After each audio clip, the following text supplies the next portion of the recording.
పెళ్ళైనా పండగైనా వేడుక ఏదైనా పట్టుచీరల ప్రత్యేక వేదిక వారాహి సిల్క్స్. మెడికల్ కాలేజ్ని ఢీకొట్టింది. ఈ సమయంలో విమానం స్పీడ్ దాదాపు 245 కిలోమీటర్ల పర్ అవర్ ఉన్నట్టుగా తెలుస్తోంది. 245 కిలోమీటర్ల పర్ అవర్. 25 సెకండ్లలో 240 మంది ఆల్మోస్ట్ వాళ్ళందరూ చనిపోయారు. ఒక్కడు బతికారు. ఆ ఒక్కడి వీడియో మీరు చూశారు. 25 సెకండ్లలో ఈ దేశం మర్చిపోలేని బాధను మిగిల్చింది. 25 సెకండ్లలో మృత్యువు విలయ తాండవం చేసింది. 25 సెకండ్లలో 240, ఇప్పటికున్న అధికారిక కౌంట్ అయితే 204 మంది బూడిదైపోయారు కాలి. ఇందులో విజయ్ రూపానీ, గుజరాత్ మాజీ ముఖ్యమంత్రి విజయ్ రూపానీ కూడా ఉన్నారు కాలిపోయిన వాళ్ళలో. అలాగే 22 మంది మెడికో స్టూడెంట్స్ ఉన్నారు. ఈ 22 మంది బీజే మెడికల్ కాలేజీలో డాక్టర్ చదువుతున్నారు. హాస్టల్లో మధ్యాహ్నం 1 గంట కదా, హాస్టల్లో భోజనం కోసం వచ్చారు. ప్లేట్లలో అన్నం అలా ఉండగానే విమానం రూపంలో మృత్యువు దూసుకొచ్చింది. వాళ్ళ ప్రాణాలు బలి తీసుకుంది. ఈ వీడియో చూస్తుంటే ఎవరికైనా గుండె రగిలిపోతుంది. నిజంగా విమాన ప్రయాణం ఇంత ప్రమాదకరంగా ఉంటుందా?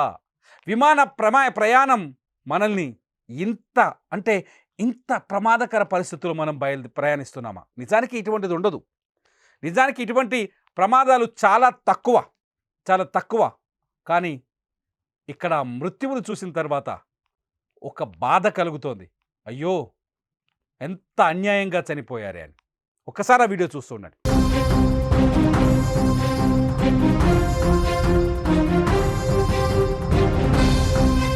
మీరు స్క్రీన్ పైన ఇంకొక బ్రేకింగ్ వీడియో చూస్తారు. ఈ బ్రేకింగ్ న్యూస్లో ముఖ్యంగా ఉన్నది ఏంటంటే, ఈ విమానం 2 గంటల ముందు ఢిల్లీ నుంచి అహ్మదాబాద్ వచ్చింది. ప్రమాదానికి సరిగ్గా 2 గంటల ముందు ఢిల్లీ నుంచి అహ్మదాబాద్ వచ్చింది. ఆ విమానంలో ఆకాష్ వత్స అనే ఒక వ్యక్తి ప్రయాణించాడు. ఈ ఆకాష్ వత్స కొంచెం కోపం ఎక్కువ ఈయనకి. విమానంలో సౌకర్యాలు సరిగ్గా లేవని చెప్పేసి అందులో ఉన్న సౌకర్యాల లేమిపైన ఒక వీడియో రికార్డ్ చేశాడు. ఒకటి కాదు, దాదాపు 2-3 వీడియోలు రికార్డ్ చేశాడు. అందులో ఉన్న ఏసీ పనిచేయట్లేదు, లైట్లు పనిచేయట్లేదు, స్క్రీన్ పనిచేయట్లేదు, విమానం రూట్ మ్యాప్ పనిచేయట్లేదు, ఏ డేటా లేదు, వరస్ట్ ఫ్లైట్ అంటూ ఆయన ఒక వీడియోలు ఆయన మాట్లాడుతూ ఆయన కొన్ని వీడియోలు రికార్డ్ చేశారు. ఒకసారి ఆ వీడియోలో ఆయన ఏం మాట్లాడినో వినండి. And as usual, the in-flight entertainment is not working. Leave in-flight entertainment. Calicut to landing stations. If I talk about this light, it is also not working. If I press this cabin crew button, it's not working either. Nothing is working. Nothing at all. ఇదే విమానం ఇప్పుడు ఏదైతే Ahmedabad airport బయట కుప్ప కూలిపోయిందో, ఇదే విమానంలో 2 గంటల ముందు ఢిల్లీ నుంచి అహ్మదాబాద్కు ప్రయాణించాడు ఈయన ఆకాష్ వత్స. అందులో సౌకర్యాల లేమి, విమానంలో ఎవరు పట్టించుకోని విధానం, విమానాన్ని నిర్లక్ష్యంగా వదిలేయటం, ఇటువంటి అంశాలన్నీ ప్రస్తావిస్తూ కొన్ని వీడియోలు రికార్డ్ చేశాడు. దీన్ని సోషల్ మీడియాలో పోస్ట్ చేయడానికి రికార్డ్ చేశాడు. ఎప్పుడైతే అహ్మదాబాద్లో ఈ విమానం కుప్ప కూలిపోయిందో అప్పుడు చాలా బాధతో తన ట్విట్టర్ అకౌంట్లో ఈ వీడియోను పోస్ట్ చేస్తూ, డామిట్, ఈ ఫ్లైట్లో 2 గంటల ముందు నేను వచ్చాను అహ్మదాబాద్లో. నిజంగా అదృష్టవంతుడు. 2 గంటల ముందు వచ్చాను నేను అహ్మదాబాద్కి ఢిల్లీ నుంచి. ఇందులో ఏ సౌకర్యాలు సరిగ్గా లేవని అక్కడ ఉన్న టాటా వాళ్ళకి, ఎవరైతే ఇది టాటా కంపెనీకి చెందిన ఎయిర్ ఇండియా విమానం టాటా ఆక్యుపై చేసింది, ఎయిర్ ఇండియా వాళ్ళకి ఫిర్యాదు చేయడానికి ప్రయత్నించాడు. ఈలోపే విమానం నేలకూలిపోయింది. 2 బాక్స్లో చూస్తున్నాం. ఒక దాంట్లో విమానం లోపలి విజువల్, రెండోది విమానం వెలుపలి వీడియో.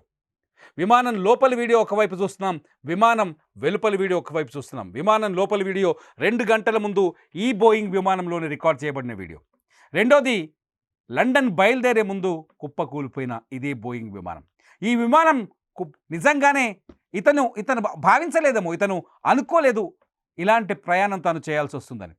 ఈ ప్రయాణం ఇంత ప్రమాదకరంగా, అంటే ఇతని తర్వాతి ప్రయాణం ఇంత ప్రమాదకరంగా ఉంటుందని ఎవరు ఎక్స్పెక్ట్ చేయలేదు. ఎక్స్పర్ట్ చెప్తున్నారు ఇటువంటి విమానాల్లో సాంకేతిక లోపాలు తలెత్తడం చాలా అరుదు అని. కానీ విమానం లోపలనే ఏసీ లేదు, కనీసం స్క్రీన్ పనిచేయట్లేదు, పట్టించుకోవట్లేదు ఎవరు, ఆ లైట్లు సరిగా పనిచేయట్లేదు. అక్కడున్న ప్రయాణికులు చాలామంది ఇబ్బంది పడుతున్న వీడియోలు కూడా ఉన్నాయి. ఆయన రికార్డ్ చేశాడు ప్రయాణికులు ఇబ్బంది పడుతున్న వీడియోని. కట్ చేసే అదే విమానం సరిగ్గా 2 గంటలు ఆకాష్ వత్స ఈ వీడియోల్ని రికార్డ్ చేసిన 2 గంటల తర్వాత అదే విమానం అహ్మదాబాద్ ఎయిర్పోర్ట్లో ఎగిరి సరిగ్గా 25 సెకండ్లో కుప్పకూలి పేలిపోయింది. 2 వీడియోస్లో చూస్తే మీకు అర్థమవుతుంది సిచ్యువేషన్ ఎంత హారిబుల్గా ఉందో. మీరు ఆలోచించండి, ఒక్కసారి మీరు ఇలాంటి ఫ్లైట్లో ఉన్నప్పుడు ఏముంటుంది, ఏం జరిగి ఉండేది? ఈ ఫ్లైట్లో మీరే ఉంటే ఏంటి సంగతి? ఈ ఫ్లైట్లో మీరే ఉంటే ఏం జరిగేది? ఒక్కసారి ఆలోచించండి. నిజంగా ఇక్కడ నిర్లక్ష్యం ఉందా? ఉదయం నుంచి మధ్యాహ్నం 1:38 నుంచి భారతదేశంలోని ప్రతి రాష్ట్రం, భాష, ప్రాంతమన్న తేడా లేకుండా ప్రతి ఒక్కరూ బోరున విలపిస్తున్న సంఘటన. 204 మంది విమాన ప్రయాణికులు కళ్ళ ముందే 25 సెకండ్లలో ప్రాణాలు కోల్పోవటం. ఈ దేశంలో ఉన్న ప్రతి మనిషి ఈ విషయం తెలిసి అయ్యో ఇంత దారుణం జరిగిందా అని బోరున విలపిస్తున్న తరుణం ఇది. కనీసం ఈ విమాన ప్రమాదానికి గల కారణాలు వాళ్ళకి తెలియదు. ఎందుకు ఈ నేల కూలిందో ఎవరికీ తెలియదు.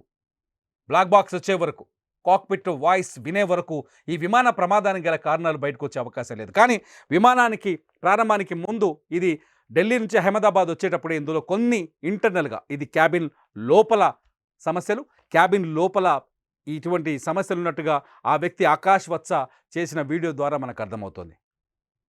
అంటే నిర్లక్ష్యం ఉందా? నాకు అర్థం కావట్లేదు. నిర్లక్ష్యం ఉందా? దీన్ని నిర్లక్ష్యం అనొచ్చా? నిర్లక్ష్యం అనే అవకాశం ఉందా? ఎంతవరకు నిర్లక్ష్యం అనొచ్చు? ఈ వీడియో చూస్తున్న మీరు దీన్ని ఏమంటారు ఒకసారి కామెంట్ చేయండి. నిర్లక్ష్యం అనొచ్చా? బాధగా ఉంది, ఎందుకంటే చనిపోయింది 240 మంది అమాయకులు కదా. లండన్లో తమ వాళ్ళని కలిసేందుకు ఆతృతగా బయలుదేరిన మనుషులు కదా. 53 మంది బ్రిటిషర్లు ఉన్నారు. వీళ్ళంతా గుజరాత్కి వచ్చి ఈ ప్రాంతాన్ని, భారతదేశాన్ని ఎంతో గౌరవించి భారతదేశంలో ఎన్నో జ్ఞాపకాలని మోసుకొని ఫ్లైట్ ఎక్కారు. ఆ జ్ఞాపకాలు తమ స్వస్థలానికి తీసుకువెళ్ళక ముందే నేల కూలిపోయారు. నిజంగా ఎంత బాధేస్తుంది. 169 మంది ఇండియన్స్ ఉన్నారు. ఒక్కొక్కరి కథ చదువుతుంటే నిజంగా కన్నీళ్ళు వస్తున్నాయి. రాజస్థాన్కి సంబంధించిన ఒక మహిళ, ఆమె పేరు ఖుష్బూ, కొద్ది రోజుల క్రితమే పెళ్లి చేసుకుంది రాజస్థాన్ నుంచి. ఈ ఖుష్బూ కొద్ది రోజుల క్రితమే పెళ్లి చేసుకుంది. ఈ మహిళ ఈ ఫ్లైట్ ఎక్కింది. భర్త లండన్లో ఉన్నత విద్య చదువుతున్నాడు. లండన్కి వెళ్ళి భర్తతో కలవాలనుకుంది.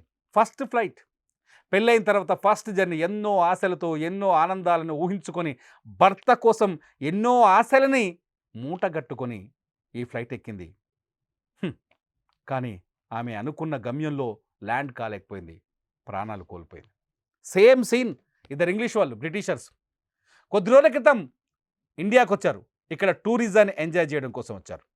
ఇద్దరు బ్రిటిషర్స్ కొద్ది రోజుల క్రితం ఇండియాలో టూరిజంని ఎంజాయ్ చేయడానికి వచ్చారు. ఆ ఇద్దరు గుజరాత్లో అనేక ప్రాంతాలు తిరిగి భారతదేశం మీద ఎంతో ప్రేమను, అభిమానాన్ని పెంచుకున్నారు. ఎయిర్పోర్ట్కి వెళ్ళిన తర్వాత వాళ్ళు ఒక వీడియో రికార్డ్ చేశారు. ఇద్దరు ఏం చెప్పారో తెలుసా? ఇండియాని వదిలి వెళ్ళడం చాలా బాధగా ఉంది. భారతదేశం మాకెంతో అందమైన జ్ఞాపకాలు, గొప్ప జ్ఞాపకాలను మిగిలించింది. ఈ దేశాన్ని వదిలి వెళ్ళాలంటే బాధగా ఉంది అన్నారు. అంతేకాదు ఇంకో మాట కూడా చెప్పారు. This is last night in India అని చెప్పలేకపోయారు. This is last night, goodbye India అన్నారు.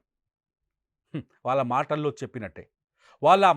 చెప్పినట్టుగానే ఆ వీడియోలో చెప్పినట్టుగానే లాస్ట్ జర్నీ అయింది వాళ్ళ లైఫ్లో, లాస్ట్ నైట్ అయింది. నిజానికి ఈ ప్రమాదమే జరగకుండా ఉండినుంటే ఈ పాటికి వాళ్ళు ఫ్లైట్లో అందరూ హాయిగా భోజనం చేసి నిద్రపోయి ఉండేవాళ్ళేమో. మృత్యువు ఇలా దూసుకొస్తుందని, అది అహ్మదాబాద్ ఎయిర్పోర్ట్ ప్రహరీ గోడ అవతలే ఉందని, అహ్మదాబాద్ ఎయిర్పోర్ట్ ప్రహరీ గోడ అవతల వీళ్ళ కోసం ఎదురు చూస్తుందని వీళ్ళకి తెలియదు. మృత్యువు దూసుకొచ్చింది. ఏ విధంగా? ప్రమాదం రూపంలో దూసుకొచ్చింది. బోయింగ్ 787 పైన ఎదురుపడింది. ఆ బోయింగ్ 787 ఊహించని విధంగా 25 సెకండ్లలోనే పక్కనే ఉన్న బీజే మెడికల్ కాలేజ్ హాస్టల్ పైన పడిపోయింది. వీళ్ళకే కాదు, వాళ్ళకి ఈరోజు మరణం రాసిపెట్టుందేమో అనిపిస్తుంది. ఒకసారి చూస్తే వాళ్ళకి కూడా మరణం అని రాసిపెట్టుందేమో. అక్కడికి వెళ్ళి ఈ విమానం గుద్దేస్తే ఫ్లైట్లో ఉన్న వాళ్ళు 244 మంది, అందులో ఒక్కడు బతికాడు, విశ్వాస్ కుమార్ రమేష్ బతికేశాడు. కానీ మిగతా వాళ్ళ పరిస్థితి ఏందో లెక్కలు తెలియదు. ఇప్పటికైతే 204 డెడ్ బాడీస్ అయితే దొరికాయి. వాళ్ళ ఐడెంటిటీ కూడా తయారు చేస్తున్నారు. హాస్టల్లో ఉన్న పిల్లలు 22 మంది చనిపోయారంట. బాధగా ఉంది. నిజంగా చాలా బాధగా ఉంది. హాస్టల్లో 22 మంది పిల్లలు చనిపోయారంటే ఏం తప్పు చేశారు వాళ్ళు? ఇంత పెద్ద మృత్యుఘోష మనకెందుకు? ఇంత పెద్ద మరణ ఘోష మనకెందుకు? మీరేమనుకుంటారు? ఈ వీడియో కింద కామెంట్ చేయండి. మీ అభిప్రాయాన్ని ఖచ్చితంగా షేర్ చేయండి. ఈ బాధాకరమైన సందర్భాన్ని ఖచ్చితంగా మీ బాధని మీ మాటల్లో వ్యక్తపరచండి. విమానానికి సంబంధించిన అహ్మదాబాద్ నుంచి లైవ్ రిపోర్ట్స్ కావచ్చు, అహ్మదాబాద్ నుంచి అప్డేట్ సమాచారం కోసం చూస్తూనే ఉండండి Suman TV live, Suman TV digital live.